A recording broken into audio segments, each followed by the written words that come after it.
ক্ষয়ক্ষতি এত বেশি হলো যেটা ভাষায় প্রকাশ করার মতো নেই। যে এক ফায়ার ব্রিগেড এক ডিপার্টমেন্টের, অতএব বিমানবন্দর সিভিল অ্যাভিয়েশন, বন্দরটি সিভিল অ্যাভিয়েশন, তাদের যে সিকিউরিটির দায়িত্ব আছেন তাদের কাছ থেকে পারমিশন নেওয়া, কখন তারা দিবেন না দিবেন এই বলতে এটা ব্যাপকভাবে বিস্তার লাভ করবে।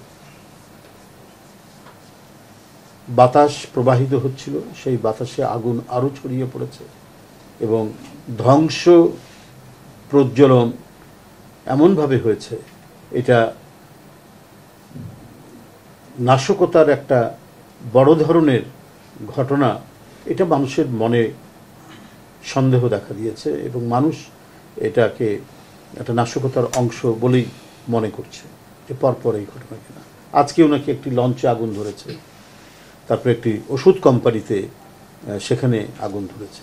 এর মধ্যে গত পরশুদিন চট্টগ্রামে সেখানে আগুন ধরল একটি বড় প্রতিষ্ঠানে। এই যে পরপর পুনঃ ঘটনাগুলো, এই ঘটনাগুলো সত্যিকার অর্থেই মানুষকে ভাবিয়ে তুলছে।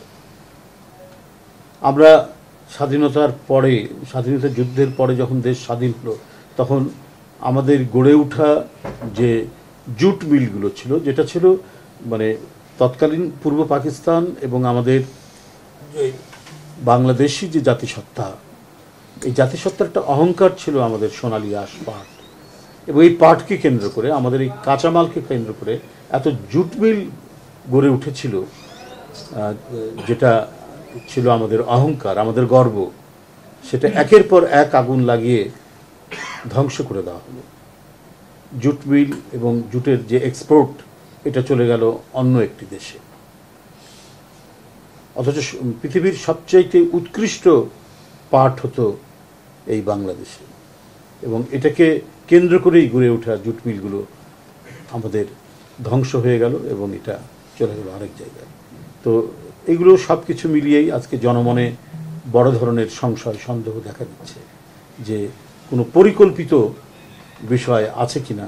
এটা সবাইকে চিন্তা করতে হবে, এটা সবাইকে ভাবিয়ে তুলেছে যে এই ধরনের একটি ঘটনা হতে পারে। একটি রাষ্ট্রের বিভিন্ন সময় দুর্ঘটনা যে হয় না তা হয় না, সামাজিক দুর্ঘটনা এটা হতেই পারে নানা সময়। তো কিন্তু পরপর যখন হতে থাকবে তখন নিশ্চয়ই এই যে চেইন, ঘটনার যে চেইন, এই ঘটনার চেইন যখন আমরা দেখব তখন বুঝতে হবে এখানে কোনো কালো হাত কাজ করছে।